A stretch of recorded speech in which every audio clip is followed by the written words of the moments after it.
Hello everyone, कैसे हैं आप लोग। Welcome to my channel. आज हम जो पोएम पढ़ने जा रहे हैं उसका नाम है लंदन बाय विलियम ब्लेक।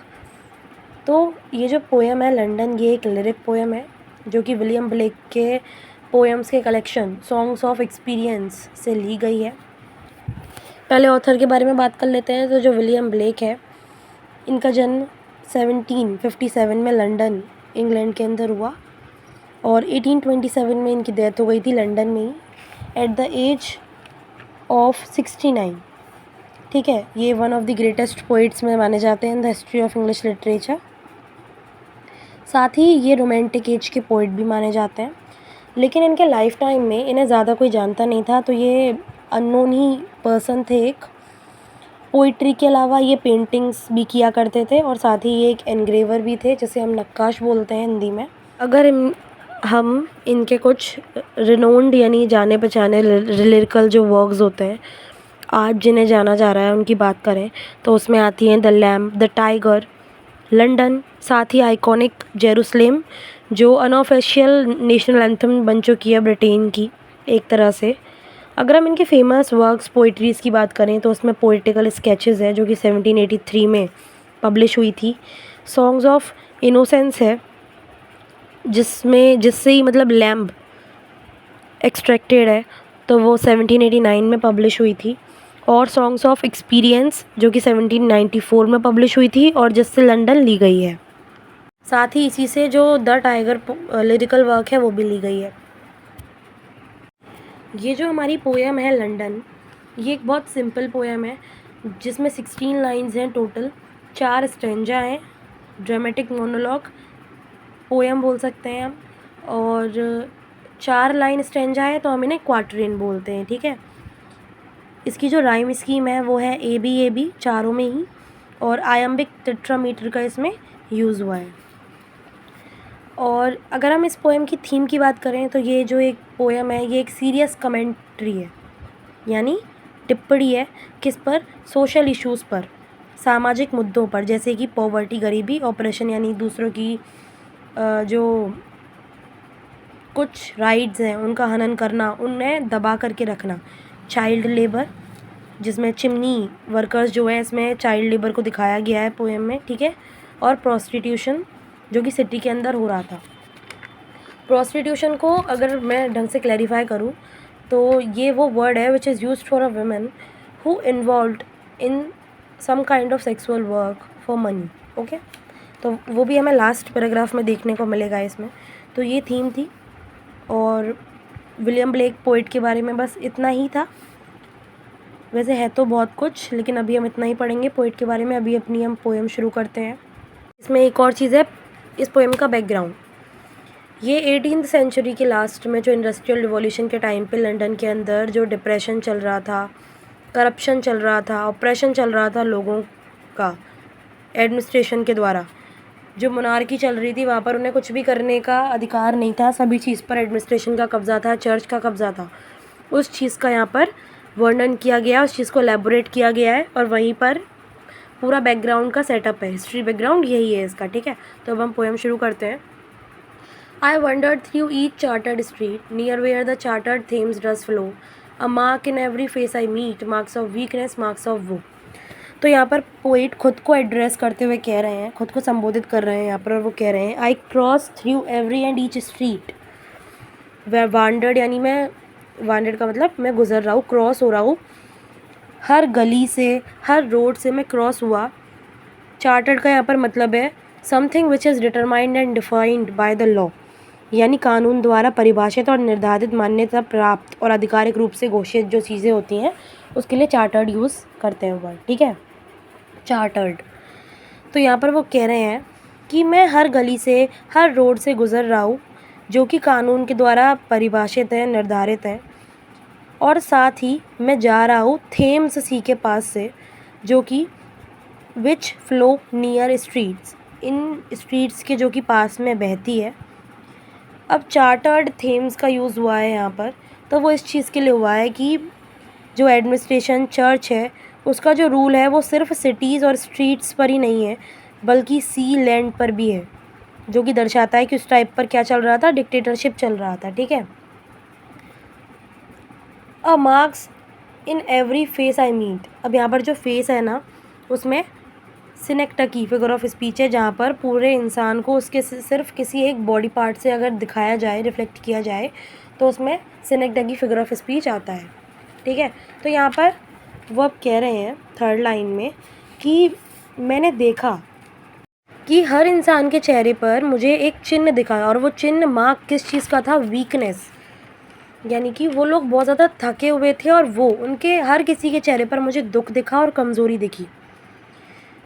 इस लाइन से क्या बताना चाह रहे हैं वो कि जो वो दुख और वीकनेस थी ना, वो हमें बताती है सफ़रिंग के बारे में, जो कि टायरनिकल, जो तानाशाही रूलर के द्वारा रूल करने पर उन लोगों ने जितने भी परेशानियां झेली हैं, उनकी वजह से उन्हें बहुत ज़्यादा दुख है और उसकी वजह से वो बहुत ज़्यादा कमज़ोर हो गए हैं, वीक हो गए हैं। लेकिन वो इस चीज़ को बाहर दिखा नहीं सकते, क्योंकि डिक्टेटरशिप चल रहा है। अगर वो ऐसा कुछ भी करेंगे तो उन्हें दे हैव टू पे फॉर इट। ओके, तो यहाँ पर वो कह रहे हैं कि मैं हर गली से गुजर रहा हूँ जो कि कानून के द्वारा डिफाइंड है, डिटरमाइंड है। ठीक है, और ऐसा करते समय मुझे हर चेहरे पर, इंसान के हर चेहरे पर दुख दिखाई दे रहा है। हर इंसान दुखी है। जहाँ जहाँ तक मैं जा रहा हूँ, थेम्स नदी के पास से भी जा रहा हूँ, तो वो भी गवर्नमेंट के अंडर में है। किसी के पास कुछ भी नहीं है, सब कुछ डिक्टेटरशिप के थ्रू ही चलाया जा रहा है। In every cry of every man, in every infant's cry of fear, in every voice, in every ban, the mind forged manacles I hear. अब इन लाइन्स में पोइट कह रहे हैं कि मैं क्या सुनता हूँ जब मैं गुजरता हूँ वहाँ से? क्राई यानी चीख, ऑफ एवरी मैन, हर इंसान की, एवरी इन्फेंट का मतलब यहाँ पर है छोटे बच्चे। ठीक है, तो वो कह रहे हैं कि अब ये जो चीख है जो मैं इंसानों की, बच्चों की सुन रहा हूँ, वो किस चीज़ की है? Cry of fear. ये डर की वजह से वो लोग चीख रहे हैं, रो रहे हैं। In every voice I hear some kind of ban, मतलब और मैंने जितनी भी यहाँ पर आवाज़ें सुनी, चीखें सुनी, मुझे उन आवाज़ों में किसी न किसी प्रकार का बैन, रोक नज़र आई। ठीक है, कैसी रोक? यहाँ पर वो कहने की कोशिश कर रहे हैं कि उस समय पर वहाँ पर उन्हें हर कार्य करने को, बोलने, अगर उन्हें बोलना भी पड़ता है ना, तो उस चीज़ पर भी बैन था। वो लोग कुछ भी काम अपनी मर्ज़ी से नहीं कर सकते थे। ठीक है, उनकी जो आवाज़ें थीं उन पर डर की वजह से बैन लग चुका था। एक तरीके से वो बोल भी नहीं पा रहे थे ढंग से, डर की वजह से। The mind forged manacles I hear, ये मोस्ट फेमस लाइन या फिर फ्रेज़ हम बोल सकते हैं पोएम की इसे। मैनिकल्स का मतलब है बेड़ियाँ, जो कि बनाई गई हैं किसके द्वारा? माइंड, दिमाग के द्वारा। यहाँ पर जो पोइट हैं वो कह रहे हैं कि ये जो चीखें, ये जो रोक टोक, ये जितनी भी चीज़ें हैं ना, ये किसी और के द्वारा नहीं, ये वो बेड़ियाँ हैं जो कि हमने खुद ने बनाई हैं, हम लोगों के द्वारा ही बनाई गई हैं। वरना ऐसी किसी की हिम्मत है कि वो उसके कहने पर और हम रुक जाएं? हमारे दिमाग में डर है, इसी वजह से हम लोग चुप बैठे हैं। हमने अपने पेड़, जो हमारे मतलब पैर हैं, उसमें हमने बेड़ियाँ बांध ली हैं। ठीक है, एक बेड़ी है जो गवर्नमेंट के द्वारा बनाई गई है, बैन की, हमारे कुछ भी काम करने पर। ठीक है, और हम जो चाहते हैं वो काम करने पर वो गवर्नमेंट के द्वारा बनाई गई है। लेकिन दूसरी तरह की जो बेड़ी है वो हमने खुद ने बनाई है, जैसे कि हमारी आइडियोलॉजीज़, मतलब इसका कलर ऐसा है, इसकी जाति ऐसी है वगैरह। ठीक है, अब वो यहाँ पर कह रहे हैं कि अगर वो लोग चाहें तो वो मतलब आराम से आज़ाद हो सकते हैं उनके रूल से, इस परिस्थिति से बाहर आ सकते हैं। लेकिन वो ऐसा कर नहीं रहे। क्यों? उनके खुद के परसेप्शंस, आइडियोलॉजीज़ की वजह से, जो उनके द्वारा ही बनाई गई हैं। आइडियोलॉजी कैसी? जैसे कि ये जो इंसान है, ये जो आदमी है, ये वाइट कलर का है, हम नहीं है, मतलब हम वाइट कलर के हैं, वो ब्लैक है। हम रिच हैं लेकिन वो हमारी तरह रिच नहीं है। तो इन सब चीज़ों की वजह से एक इंसान दूसरे इंसान के लिए स्टैंड नहीं ले रहा है, जिसकी वजह से ऐसी परिस्थितियाँ हैं जो सबको परेशान करके रखा है जिन्होंने। तो यहाँ पर इस पैराग्राफ में वो इस लाइन में यही कह रहे हैं कि ये जो परेशानियाँ हैं, प्रॉब्लम्स हैं, ये हमारे द्वारा ही क्रिएट की गई हैं, किसी और ने हमारे दिमाग पे किसी तरह की बेड़ियाँ नहीं लगा रखी। ठीक है, how the chimney sweepers cry, even blackening church appals, and the helpless soldier sigh runs in blood down palace walls. इन लाइन में पोइट कह रहे हैं कि उस टाइम पर जो चिल्ड्रंस थे वो चिमनी साफ़ करने वगैरह का काम किया करते थे। तो ये उस टाइम की सबसे भद्दी और सबसे गंदी रियलिटी थी जहाँ पर चाइल्ड लेबर बैन नहीं था। चिल्ड्रंस को एज अ चिमनी स्वीपर्स काम करवाया जाता था। अब वो यहाँ पर कह रहे हैं कि मैं देख रहा हूँ कि कैसे वो बच्चे जो हैं वो चीख रहे हैं, चिल्ला रहे हैं, अपने मुक्त होने की गुहार लगा रहे हैं, लेकिन उनकी ये जो प्रॉब्लम है उसे सॉल्व करने के लिए कोई है ही नहीं। जो इंस्टीट्यूशंस हैं जैसे कि church now become corrupt, blackening, यानी वो हर चर्च जो है वो करप्ट हो चुका है, ब्लैकनिंग करप्ट हो चुका है, क्योंकि जो चर्च हैं, जो प्रीस्ट हैं, वहाँ के जो धर्म गुरु हैं, पुजारी हैं, वो सिर्फ अपना प्रॉफिट देखते हैं। ठीक है, और वास्तविकता तो ये है कि जो वहाँ का जो प्रीस्ट है उसने क्या किया है, उसने मर्सी को बेच दिया है। उसने अपने हृदय से जो दया का भाव है वो बिल्कुल निकाल दिया है। अब वो एकदम क्रूर हो चुका है। ठीक है, तो अब वो कह रहे हैं कि अब वो खुद को एड्रेस करते हुए कह रहे हैं कि मैं जब भी ऐसे चर्च को देखता हूँ जो कि करप्ट हो चुका है, इंसानों की मदद नहीं कर रहा, सिर्फ पैसे चाहिए, उसे क्रूर हो गया है, तो एक तो मुझे धक्का लगता है, मैं शॉक हो जाता हूँ, और साथ ही मुझे घृणा महसूस होती है इन चर्च के लिए। अपेल्स यानी घृणा, मुझे इनसे बहुत ज़्यादा घृणा होती है। द हैपलेस सोल्जर्स साई, अब यहाँ पर है ना, हैपलेस का मतलब है बदकिस्मत, सोल्जर यानी सैनिक। अब वो उनके लिए बोल रहे हैं कि जो बदकिस्मत सैनिक है वो मर रहे हैं, यानी कि ये जो हमारा डिक्टेटरशिप था उस टाइम पे, उसकी वजह से अननेसेसरी वॉर्स हुए जो नहीं, जिन्हें रोका जा सकता था, लेकिन उन्होंने अपनी पावर को दर्शाने के लिए अननेसेसरी वॉर्स किए जिसका कोई मतलब नहीं था, और जिसकी वजह से बदकिस्मत सैनिक जो थे उन्हें अपनी जान गंवानी पड़ी। क्योंकि वो देश के लिए जब वो सैनिक बने हैं तो वो अपनी ड्यूटी से पीछे नहीं भाग सकते। अगर वॉर हुई है तो उन्हें अपने देश के लिए अपने जो फ़र्ज़ है उन्हें अदा करने के लिए उन्हें लड़ना ही पड़ेगा।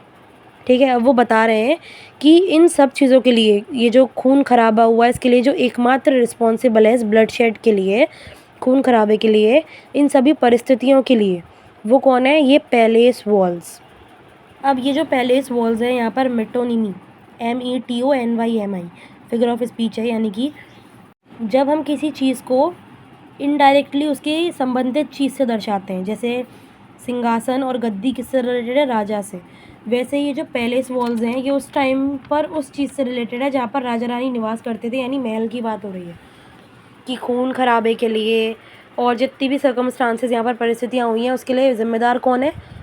ये पैलेस वॉल्स, जो कि उस टाइम के रूलर से बहुत ज़्यादा रिलेटेड है, जो कि महल में रहता था। तो रूलर ज़िम्मेदार है इन सब चीज़ों के लिए। मतलब ये सब क्यों हो रहा है?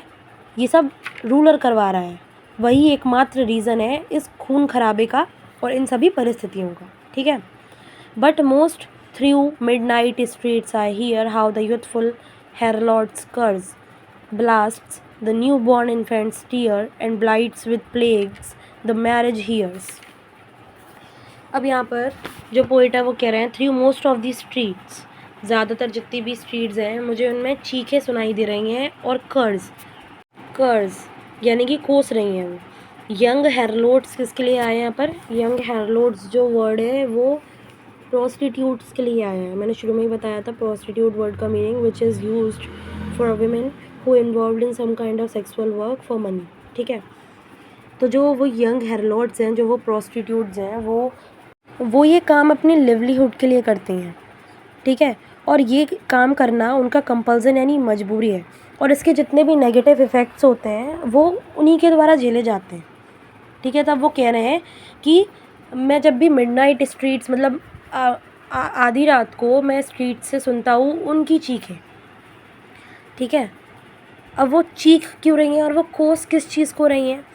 तो अब वो इस चीज़ को कोस रही हैं जब वो ऐसा काम करती हैं तो उसके नेगेटिव इफ़ेक्ट्स क्या होते हैं कि वो प्रेग्नेंट हो जाती हैं और न्यूबॉर्न बेबीज़ को वो जन्म देती हैं। ठीक है, जो हर समय रोते रहते हैं, न्यूबॉर्न इन्फेंट टीयर दिया है ना, वो हर समय रोते रहते हैं और चीखते रहते हैं। तो ये वो परिस्थिति है जिसे वो जो प्रोस्टिट्यूट्स हैं वो कोस रही हैं। ठीक है, अब यहाँ पर बात हुई है and blights with plague the marriage years, और वो हायर सोसाइटीज़ के लोग, मैन, जो उनके पास आते हैं ऐसा काम करने के लिए, तो ये एक तरह की प्लेग है, बीमारी है जो कि क्लचेस जकड़ लेती है उनकी मैरिज लाइफ को। मतलब प्लेग यानी बीमारी किसकी? डिवोर्स, तलाक की बीमारी। मतलब यहाँ पर उनकी खुद की जो मैरिज है वो भी डाइज, मर जाती है। यहाँ पर मैरिज को पर्सोनिफिकेशन हुआ है, यहाँ पर फिगर ऑफ स्पीच है, मैरिज मर गई बोला जा रहा है। मैरिज ईयर्स का मतलब है विवाह की अर्थी, ठीक है। तो यहाँ पर मैरिज का पर्सोनिफिकेशन किया है कि हीयर्स होती है खुली ताबूत वाली गाड़ी। सो बेसिकली यहाँ पर कहा जा रहा है कि जब वो ऐसा सब गलत काम करते हैं तो उनकी जो मैरिज लाइफ है वो भी डिस्टर्ब होनी है, उनका जो रिलेशन है वो भी टूटना है, ठीक है। उनका ये जो काम है वो बदल करके किस में हो जाएगा? डेड कैरियर फ्यूनरल, मृत रथ यात्रा में बदलेगा ही ये। यहाँ पर जो प्लेग है बीमारी वो मेटाफर है किसके लिए? उनके रिलेशनशिप के बीच में जो ट्रस्ट है उसके ख़त्म होने के लिए प्लेग बीमारी यहाँ पर मेटाफर के लिए यूज़ ली गई है। ब्लाइट विद प्लेग उन मैरिजेस के लिए काम में आया है जिनके बीच में से भरोसा टूट गया, जिनका रिलेशनशिप था उसमें से ट्रस्ट अब बिल्कुल ख़त्म हो गया, क्योंकि वो ऐसे काम कर रहे हैं और उनके ऐसे काम की वजह से ही उनकी जो विवाह की अर्थी उठनी ही उठनी है, ठीक है। तो अगर हम पूरी की समरी करें तो क्या है, पहले पैराग्राफ में क्या, पहले स्टेंजा में क्या कहा पोइट ने कि सभी लोग बहुत ज़्यादा टेंस्ड हैं, किसकी वजह से? तानाशाही रूलर के रूल की वजह से, जो वो रूल कर रहा है। हर कोई उदास है, हर कोई परेशान है, ठीक है। दूसरे पैराग्राफ में क्या कहा कि हर कोई चीख रहा है, चिल्ला रहा है डर की वजह से। और ये जो डर है वो किसकी वजह से इन्होंने क्रिएट किया है अपने दिमाग में? खुद लोगों ने। गवर्नमेंट ने तो कुछ काम करने पर रोक लगाए हैं कि आप ओपिनियन नहीं दे सकते अपना, और आपको अधिकार नहीं है भाई यहाँ जाने का वहाँ जाने का, लेकिन ये जो लोग हैं इन्होंने अपने लिए आवाज़ उठाना ये बंद किया, अपनी गलती है ये उनकी खुद की, ठीक है। फिर ये चिमनी स्वीपर्स के बारे में बताते हैं, चाइल्ड लेबर करवा रहे हैं बच्चों से। उधर की प्लाइट कंडीशन के बारे में, दुर्दशा जो हो रही है करप्शन चर्च का, और जो बदकिस्मत सोल्जर्स हैं, हैप्लेस सोल्जर्स, उसकी बात हुई कि वो मर जाते हैं रूलर की गलती की वजह से। फिर लास्ट में फिर वो दयनीय कंडीशन बताते हैं ऑफ प्रोस्टिट्यूटर्स, ठीक है। फिर कपल्स रिलेशनशिप जिनका ट्रस्ट ख़त्म हो जाता है, और मैरिज ईयर्स, विवाह की अर्थी उठती है। तो ये जितना भी कुछ था ये टायरेनिकल रूलर के बारे में था, जो उस टाइम पे लंदन का था 18th सेंचुरी में, लोगों ने जो कंडीशन फेस की रूलर की वजह से। तो यहाँ पर बेसिकली जो हमारे पोइट हैं वो क्रिटिसाइज़ कर रहे हैं वहाँ के रूलर को, एडमिनिस्ट्रेशन को, चर्च को, वहाँ के सफरिंग, ऑपरेशन, करप्शन को, जो कि इंडस्ट्रियल रिवॉल्यूशन की वजह से लंदन में देखा गया और लोगों की दुर्दशा हुई। वहाँ पर किसी ने भी, चर्च ने, एडमिनिस्ट्रेशन ने, किसी ने भी लोगों का साथ नहीं दिया। तो ये क्रिटिसिज्म भी हम इसे एक बोल सकते हैं, जो कि पोइट ने आवाज़ उठाई वहाँ के रूलर और जितना भी ऑपरेशन हो रहा था उसके खिलाफ। तो ये थी हमारी समरी और पोएम। मैंने आपको इसमें जो हिस्ट्री थी पुरानी, बैकग्राउंड क्या था, किसके ऊपर लिखी गई है, राइम स्कीम, पैटर्न क्या है, सब कुछ बता दिया। साथ ही फिगर ऑफ स्पीच जो इसमें इंपॉर्टेंट यूज़ हुए हैं वो भी बता दिए। अगर फिर भी आपको कोई वर्ड, कोई लाइन नहीं समझ में आई हो तो आप मुझे कमेंट करके पूछ सकते हैं। आज के लिए बस इतना ही, बाय।